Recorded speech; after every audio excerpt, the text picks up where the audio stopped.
또 첫 번째 수요 예배에 나오신 여러분을 축복합니다. 옆 사람과 인사하십시다. 먼저 새해 복 많이 받으세요. 오늘도 만나서 반갑습니다. 잘 오셨습니다. 은혜 많이 받으세요.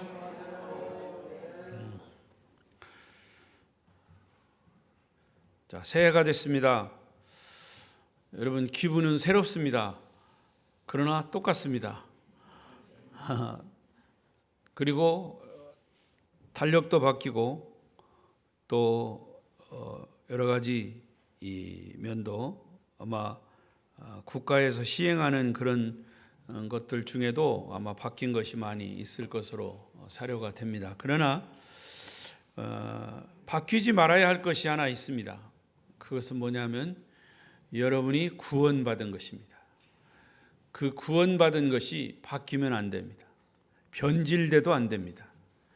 그래서 이것이 바뀌지 않도록 우리는 끊임없이 확인하고 또 확인하고 체크하고 해야 합니다.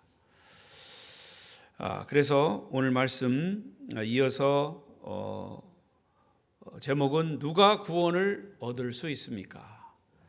가장 기초적인 신앙의 기초적인 질문이지만 역시 이러한 가장 기본적이고 본질적인 부분에 우리의 신앙을 점검하고 진단해야 합니다.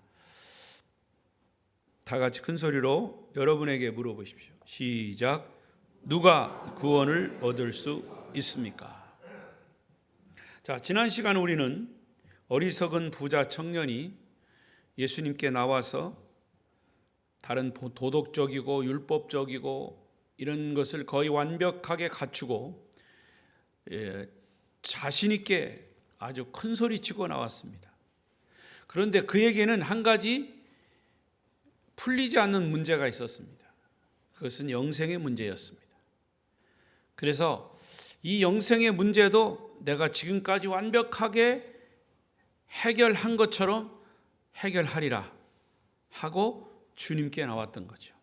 자, 그리고 거기서 또 한 가지 영생의 문제만큼은 자기 혼자 율법을 지키고 선한 일을 행하고 하는 것으로 해결되지 않는다라고 하는 것을 알았기 때문에 예수님께 나온 겁니다.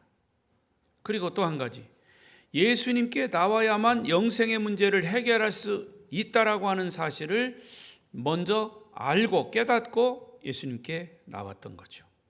자, 그런데 막상 주님과 대화하는 이야기 속에 영생을 어떻게 얻을 수 있습니까? 라고 했을 때 너희가 가지고 있는 것, 내가 지금까지 지켰던 것을 다 포함해서 다 내려놔라 그 말이야. 내려놔라. 내려놓고 그걸 다 가진 것을 다 팔고 이웃에게 나눠주고 그리고 나를 따르라 그랬어요. 그러면 너희가 영생을 얻을 것이다. 결코 쉽지 않은 고민과 결단이었지만 아까 22절 읽었듯이 그 청년이 재물이 많음으로 이 말씀을 듣고 근심하며 가니라. 그 다음부터 이 청년 원래부터 이름은 안 나왔지만 이 청년의 이야기는 성경에 나오지 않습니다. 어떻게 됐을까요? 지옥 같죠. 멸망한 겁니다. 자, 여기서 우리는 이제 그 다음 예수님께서 제자들에게 이 청년의 사건을 근본으로 해서 배울 수 있는 교훈을 주셨습니다. 23절 4절입니다. 4절 시작. 예수께서 제자들에게 이르시되 내가 진실로 이르노니 부자는 들어가기가 어려우니라. 다시 너희에게 말하노니 낙타가 바늘기로 들어가는 것이 부자가 하나님 나라에 들어가는 것보다 쉬우니라 하니라. 여러분, 예수님은 부자 청년의 사건을 부자는 천국에 들어가기가 정말 어렵다 이런 말씀으로 해석을 했어요. 자, 이 말씀을 딱 따가지고 부자는 천국 못 간대야 이렇게 얘기하면 안 돼요. 그럼 전부 가난해야 된다는 거요? 아니라는 거예요. 그 얘기가 아니라는 거예요. 여러분, 조는 사람도 천국 못 가요. 졸지 마세요. 말씀을 잘 들으세요. 돈 좀 있다고 하는 사람은 천국 가기가 굉장히 어렵다는 것을 예수님이 그 당시에 유행하던, 그 당시에 이렇게 돌아다니던 속담과 같은 말씀을 딱 가져오신 거예요. 그게 뭐냐? 부자가 천국 가는 것은 낙타가 바늘귀로 들어가는 것보다 어렵다. 그러니까 천국 가기가 그렇게 어렵다는 것이에요. 낙타가 바늘 구멍으로 들어갈 수 있어요? 없어요. 불가능한 거죠. 낙타가 바늘 구멍으로 들어간다는 말은 그 당시 하나의 속담이에요. 근데 그 당시 어떤 곳에서는, 다른 곳에서는 낙타 대신 코끼리로 비유를 했어요. 코끼리가 바늘귀로 들어가는 것보다 부자가 천국에 들어가는 것이 더 어렵다요, 쉽다요? 어렵다. 낙타보다 코끼리가 더 크죠. 더 큰 코끼리가 바늘귀로 들어가는 것은 불가능해요. 여러분, 불가능한 일을 나타내는데 비유로 주님이 사용하시면서 부자가 천국 가는 것이 그만큼 어렵다. 무엇 때문에 어렵냐? 가지고 있는 돈 때문에 어렵다는 거죠. 구원받는 것을 이런 비유로 강조하셨다는 것. 그러면 과연 부자는 모두 다 구원받을 수 없다는 얘기냐? 그런 뜻은 분명히 아닙니다. 여러분, 이 세상에 가장 힘이 있는 신이 있다면, 가장 힘이 있는 신이 있다면 그것은 재물의 신입니다. 자본주의의 가장 치명적인 약점이 있다면 그것은 재물 우선주의입니다. 자본주의에서는 돈이면 다잖아요. 돈이면 못하는 게 없습니다. 돈이면 뭐든지 다 된다는 것이 재물 우선주의예요. 하지만 그 재물도 하나님이 없는 재물, 하나님에 대한 믿음이 없는 재물, 하나님의 없는 자본주의는 결국에는 망하는 겁니다. 그건 세계 역사가 말하는 겁니다.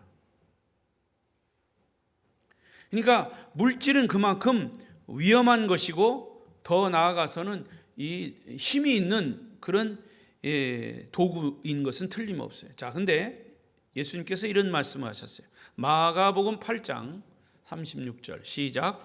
사람이 만일 온 천하를 얻고도 자기 목숨을 잃으면 무엇이 유익하리요? 사람이, 그 다음 밖에 없어. 37절 사람이 무엇을 주고 자기 목숨과 바꾸겠느냐? 자, 여기 그 앞에 여기 36절에 보면 사람이 만일 온 천하를 얻고, 여기서 온 천하와 자기 목숨, 이것을 딱 비교시켜 놨어요. 여기서 온 천하는 모든 물질 세계를 말하는 겁니다. 온 천하 이퀄 자기 목숨.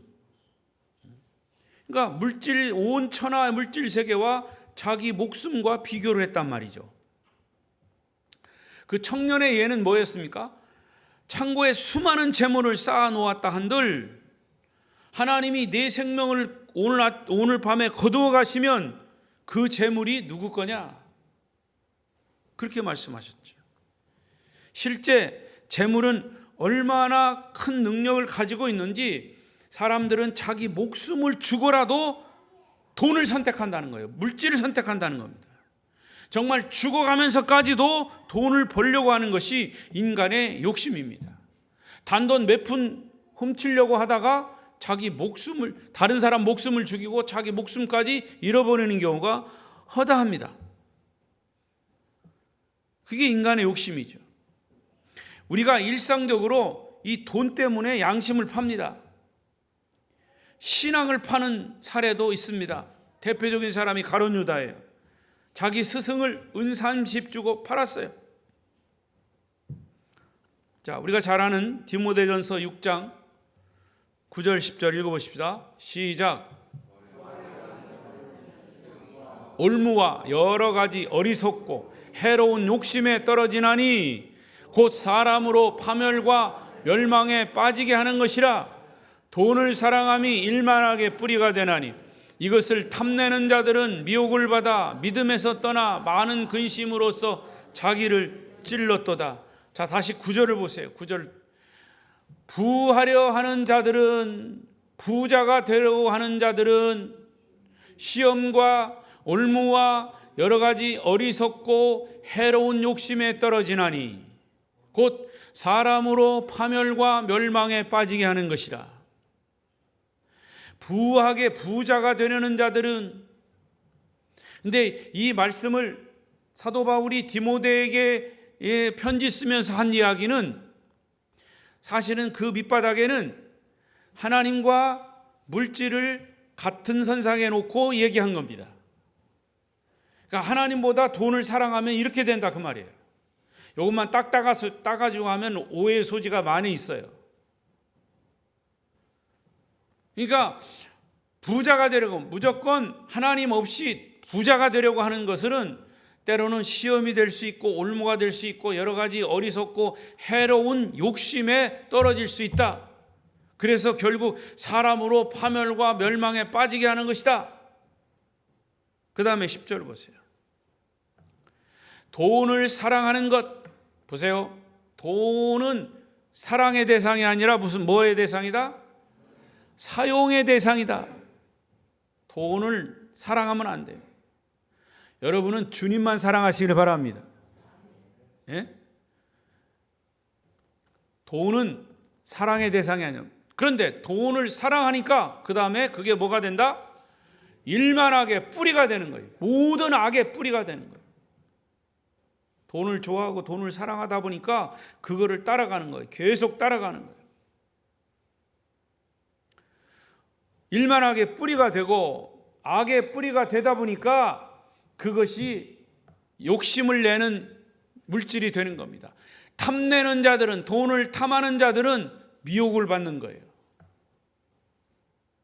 미혹을 받고 그 다음에서 믿음에서 떠납니다. 또 믿음에서 떠나다 보니까 많은 사람이 근심하게 돼요. 결국 근심하게 되니까 자기를 찌르는 거예요. 뭐 자살한다는 의미도 뭐 되겠지만은 망한다는 거예요. 멸망한다는 거예요. 이 말씀이 얼마나 우리에게 돈에 대해서 묵상을 해보면, 그러니까 여기에 하나님이 빠지거나 하면 물질은 이렇게 우리를 해하고 우리를 멸망시키는 결과를 가져오는 거예요. 그런데 그걸 뒤집어서, 여러분 돈이라고 하는 것은 필요한 거예요. 사용의 도구예요. 좋은 것이에요. 귀한 것이에요. 필요한 것이에요. 힘이 있는 것이에요. 그래서 그것은 잘 사용해야 된다는 거죠. 사랑의 대상이 아니라 사용의 대상이에요. 따라서 성경 말씀이 한 곳도 틀림이 없습니다. 부자가 천국에 들어가기가 어렵다는 주님의 이런 말씀을 우리가 새겨드려야 하면서 물질관, 신앙인들의 물질관을 이런 말씀 속에서 잘 기초를 가지고 물질을 사용해야 된다는 거죠. 자, 이 이야기를 들은 제자들은 질문합니다. 다시 25절 시작. 제자들이 듣고 몹시 놀라 이르되 그렇다면 누가 구원을 얻을 수 있습니까? 부자가 돈이 많아서 구원받지 못하면, 천국까지 못하면 누가 구원을 얻습니까? 그때 예수님은 놀라운 대답을 하십니다. 6절 시작. 예수께서 그들을 보시며 이르시되 사람으로는 할 수 없으나 하나님으로서는 다 하실 수 있느니라. 자, 이 말씀은 제자들의 질문에 대한 대답도 되지만 다른 여러 가지 일반적인 하나님을 믿는 사람들에 대해서 일반적인 원칙에 대해서도 적용되는 말씀이에요. 구원이라고 하는 것은 우리가 할 수 있는 일이 아니에요. 인간이 돈으로도 할 수 없고 다른 그 어떤 것도 구원은 할 수 없어요. 그러나 누가 하실 수 있다? 구원은 하나님이 하시는 거예요. 우리에게 복음을 제시하신 하나님이 하시는 거예요. 그리고 여러분, 구원에 대한 부분도 사실은 그 길을 열어놓으셨죠. 예수 그리스도를 믿고 구원받고 예수 그리스도의 복음을 믿고 구원받은 사람, 그 복음을 신앙 고백하는 사람, 그 구원받은 자답게 사는 사람, 이것이 성경에서 우리에게 제시하신 구원받은의 기준이에요. 그런데 우리가 일반적으로 사람들을 보면서 저 사람은 천국 갈 거야, 못 갈 거야. 그리고 어떤 사람들은 자기가 잘 모르니까 목사한테 물어봐. 목사님, 저 사람 천국 갔을까요, 못 갔을까요? 그래서 제가 대답할 때는 항상 성경의 기준에서 대답을 해야 돼요. 신앙 고백이 있었느냐? 예수를 구주로 영접했느냐? 구원받은 자답게 살았느냐? 그거예요, 기준이. 근데 이 마지막 그 예수님의 십자가 오른편의 강도처럼 구원받은 자답게 삶을 사실은 못했지만 마지막에 구원받는 그 순간, 죽기 전 그 순간 주님을 구주로 고백한 사람은 정말로 구원은 받는 거죠. 그 전에 부흥강사 목사님들 이야기대로 간신히 그냥 구원의 투구를 쓰는 게 아니고 구원의 개털 모자를 쓴다 이거죠. 간신히 구원을 받는다는 거죠. 그러니까 그것 외에 우리가 볼 때 아리송한 거, 저 사람은 구원을 받았을까 안 받았을까, 자기를 모르는 것이 목사한테 물어보면 목사님은 대답을 잘 할 수 있을 거야. 나도 잘 못해요. 나도 잘 몰라요. 왜? 구원은 하나님 편에 있는 거죠. 그 사람이 구원 받았다 안 받았다 하나님이 하시는 거죠. 사람으로는 할 수 없으나 하나님으로서는 다 하실 수 있느니라. 할렐루야. 사람은 불가능하지만 하나님은 할 수 있다는 이 말씀은 인간의 본질로 보면 돈의 위력과 돈의 유혹에서 벗어날 사람은 한 사람도 없다는 그런 의미이기도 합니다. 아무리 수양을 쌓고 도덕 윤리가 탄탄해도 돈에는 다 넘어갈 수 있다는 거예요. 그러나 하나님은 할 수 있다는 말은 그럼에도 불구하고 부자에게도 복음이 제시되고 부자에게도 성령이 임하면 돈의 노예가 되지 않을 수 있고 구원받을 수 있다는 그런 예수님의 아주 지혜로운 말씀이죠. 재물보다 하나님을 더 귀하게 여기는 부자도 많다는 말이죠. 여러분, 돈보다도 예수 그리스도의 복음을 믿는 자가 구원받는 거예요. 그게 원리예요. 부자도 예수 믿고 구원받으면 예수를 믿어야 구원받는 건 사실이죠. 여러분, 이 세상에는요, 돈도 많으면서 예수 믿고 구원받은 부자들이 많아요. 그런데 그 사람들의 드러난 특징을 보면 돈 많이 버는 걸 가지고 복음 증거를 위해서 쓰고 하나님의 영광을 위해서 쓰고 전도를 위해서 쓰고 선교를 위해서 쓰고 선교사들을 돕고 아멘은 징그럽게 안 하네. 금년 한 해는 여러분 아멘을 많이 하시길 바랍니다. 아멘은 그 말씀을 내가 그대로 믿습니다. 믿음대로 되는 겁니다. 그것이 거짓이 아니고 하나님의 진리의 말씀이면 아멘 하시기 바랍니다. 그러니까 돈 많은 부자들이요, 정말 많은 사람들에게 복음을 전하는데 그 많이 번 돈을 투자하는 거예요. 아낌없이 투자하는 거예요. 여러분, 하나님 편에서도요, 누구에게 복을 주실까요? 많은 사람에게 복음을 전하는 사람 투자할 거 아니야. 돈을 줘도 엉뚱한 데 쓰고 술 마시고 장구 치고 죄 짓는 데 쓴다면 하나님이 그 사람 부자로 만들겠느냐. 물론 그렇지 않은 사람도 많아요. 이 돈을 많이 벌고 엉뚱한 데 쓰는 사람도 많죠.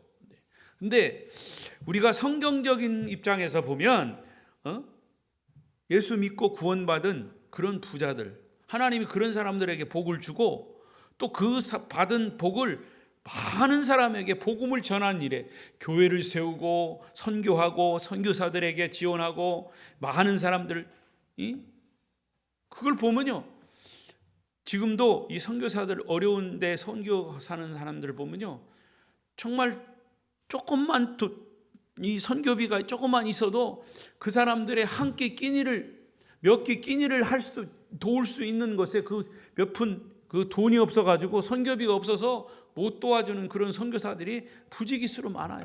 그런 것을 볼 때 안타까운 거죠. 그러니까 이 세상에는 돈 많은 부자들이 예수 믿고 구원받아 많은 사람들에게 주님 주신 돈으로 복음을 전하는지 모르죠.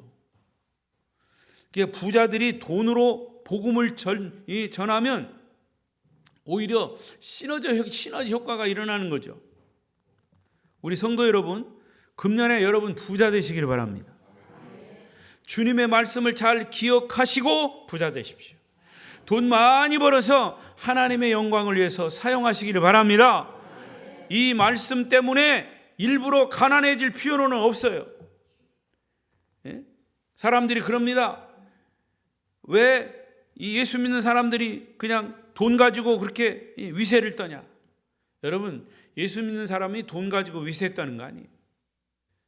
돈 가지고 많은 사람들에게 복음을 전하는 도구로 쓰여진다면 하나님은 그런 사람에게 복을 누구에게 주시겠냐? 그러니까 예수 믿는 사람들도 정직하게 열심히 일해서 돈 많이 벌어서 약한 자를 돕고 복음 증거하는데 마음껏 사용하시기를 바랍니다. 그런 사람에게 하나님이 복을 주신다. 이게. 여러분, 부자는 세 가지 유형이 있어요. 세 가지 유형. 첫째, 철저한 돈의 노예가 된 구두쇠형이 있어요. 구두쇠는 돈이 한번 주머니에 들어가면 나올 생각을 하지 않아. 여러분, 그런 의미에서 각 여전도회 회원들도요, 회비 작년에 1,000원 냈으면 금년에는 2,000원 내요. 작년에 3,000원 냈으면 금년에 4,000원 내요. 10년 전에 이 3,000원 낸 거 여태까지 3,000원 내야? 안 그래요? 얼마나 지금 세상 물가가 올랐는데. 하나님 앞에 감사할 때도 10년 전에 5,000원 한 거 계속 5,000원이에요. 10년 후에도 5,000원. 물론 양을 보시지 않고 마음을 보시지만 사실 따지고 보면 그래요. 여러분, 정성이 들어간다라고 하는 거는. 그리고 가난한 자에게, 불쌍한 자에게 전혀 냉정한 사람, 철저하게 돈의 우상으로 여기고 살아가는 유형, 구두쇠형이에요. 돈의 노예가 된 사람. 어떻게든지 주머니 들어가면 나올 수가 없어. 나오질 않아. 두 번째 유형, 돈의 위력으로 다른 사람을 조종하는 유형, 이용하는 유형. 아주 교활하고 악한 사람이에요. 이 사람은 돈의 위력을 알기 때문에 겉으로는 이 사람 저 사람에게 돈을 잘 써요. 근데 그 돈을 쓰는데 보면 이 돈을 쓰는 이유는 뭐냐? 이 돈으로 다른 사람을 이용해서 자기가 더 큰 이속을 챙기면서, 그 이속을 챙기기 위한 것은 지금까지 쓴 돈 다 빼내요. 다 빼냅니다. 그래서 이 돈을 쓰는 거예요. 이 다른 사람을 조종하기 위해서 쓰는 돈. 악한 사람이죠. 그 다음에 세 번째 유형은 하나님께 붙잡혀서 하나님이 주신 재물을 하나님이 주신 것으로 알고 잘 관리하고 이름 없이 빚도 없이 하나님이 기뻐하시는 일을 하는 사람. 하나님 나라의 확장을 위해서 돈주머니를 풀어놓는 유형입니다. 여러분, 어떤 유형에 속하십니까? 어떤 사람이 되기를 원하십니까? 하나님 나라를 위해서 물질을 마음껏 쓰셔서 하나님이 주신 축복을 마음껏 누리시기를 바랍니다. 자, 제자들은 주님의 이 말씀을 듣고 충격을 받았어요. 한동안 말을 잊었습니다. 그러다가 베드로가 아주 유치한 질문을 던집니다. 27절이에요. 시작. 이에 베드로가 대답하여 이르되 보소서 우리가 모든 것을 버리고 주를 따라 싸운즉 그런즉. 다시, 여러분, 눈으로 보지 말고 입으로 읽어요. 여기서 누가 읽는지 안 읽는지 다 알고 있어. 여러분이 말씀을 읽을 때 여러분의 말하는 입이 귀에 들리도록, 그게 주님의 말씀으로 들리도록. 아멘? 네, 그래서 자꾸 제가 읽히는 거예요. 시작. 이에 베드로가 대답하여 이르되 보소서 우리가 모든 것을 버리고 주를 따라 싸운즉 그런즉 따라 싸운데 그런즉 우리가 무엇을 얻으리까? 자, 이게 베드로 잘 보세요. 이 물음을 잘 보세요. 베드로도 역시 부자 청년이 떠나는, 주님을 떠나는 모습을 봤어요. 같이. 그 순간 베드로는 신앙적으로 어떤 우월감을 가진 거예요. 야, 저런 완벽한 청년도 그냥 떠나는구나. 그렇지, 나는 최소한 주님을 떠나지는 않았어 하는 생각을 갖게 되고, 그래서 이런 질문을 한 겁니다. 주님, 우리는 모든 것을 포기하고 지금 주님을 따르고 있지 않습니까? 지금도 주님을 떠나지 않고 있으니까 우리가 주님께 얻을 수 있는 것이 뭡니까? 이런 질문이에요. 그러나 주님은 베드로의 이 유치한 질문을 유치하다고 책망하지 않으셨어요. 그리고 더 놀라운 말씀을 이어서 하십니다. 8절을 봐야 돼요. 8절, 예수께서 이르시되 내가 진실로 너희에게 이르노니 세상이 새롭게 되어 인자가 자기의 영광의 보좌에 앉을 때에 나를 따르는 너희도 12 보좌에 앉아 이스라엘 12지파를 심판하리라. 자, 여기 나왔네요. 또 읽어요. 처음부터 다시 읽어요. 말씀이 중요하니까. 예수님의 말씀이 시작. 예수께서 이르시되 내가 진실로 너희에게 이르노니 세상이 새롭게 되어 인자가 자기의 영광의 보좌에 앉을 때에 나를 따르는 너희도 12 보좌에 앉아 이스라엘 12지파를 심판하리라. 쉽게 말하면 너 구원받고 나중에 천국에 가면 주님 옆에 앉아서 너 뒤에 오는 이런 사람들을 주님과 함께 너도 심판할 거다. 주님의 권위를 가지고 심판할 거다. 주님 곁에 앉아서. 예수님을 위해서 인생 모두를 포기한 사람, 주님을 위해서 살기로 결심한 사람, 12보좌에 앉게 해주시고 12지파를 심판하기 하는 그런 위치에 앉혀주겠다는 것이에요. 그러니까 돈 몇 푼이 중요한 게 아니라 천국 가서 주님 옆에 앉아서 심판하는 심판자의 권위를 가지고 그야말로 왕관을 씌워주겠다는 말이에요. 할렐루야. 여러분, 이 세상에는요, 사람들에게 박수를 받지 못해도 주님을 위해 헌신한 사람 많이 있습니다. 주님께 이 영광의 보좌에 앉을 때 주님 곁에 앉게 해주겠다는 약속, 이 베드로에게 주신 이 말씀은 사실은 어마어마한 얘기예요. 세상의 가난함이 하나님 나라의 부요함이요, 세상의 고난이 하나님 나라의 풍성함인 것, 이것을 보여주는 거죠.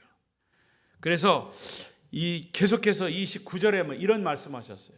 시작. 또 내 이름을 위하여 집이나 형제나 자매나 부모나 자식이나 전토를 벌인 자마다 여러 배를 받고 또 영생을 상속하여. 이 29절이요, 오해되는 말씀이에요. 이 말씀만 딱 따다가 또 얘기하면 예수 믿는 것들 다 그냥 불효하는 것들이라고 얘기합니다. 내 이름을 위하여, 예수의 이름을 위하여 집이나 형제나 자매나 부모나 자식이나 전토를 벌인 자.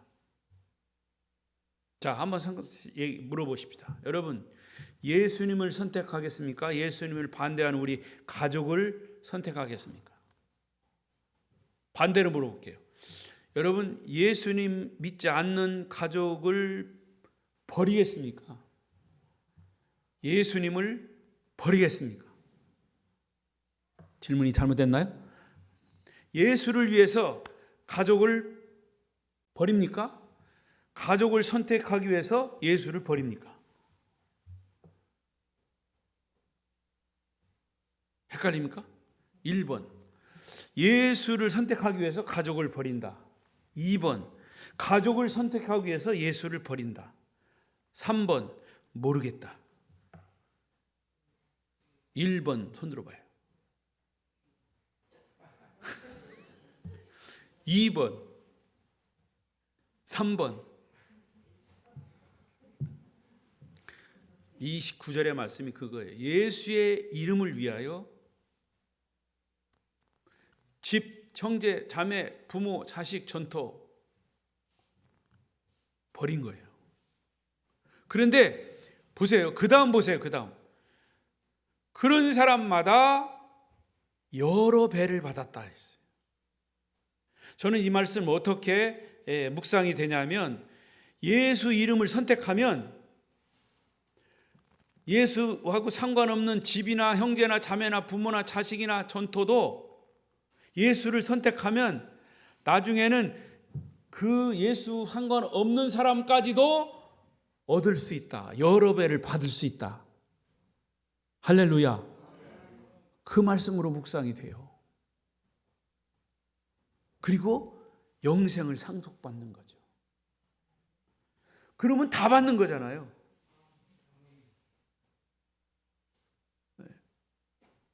몰라도 아멘이라도 해보세요.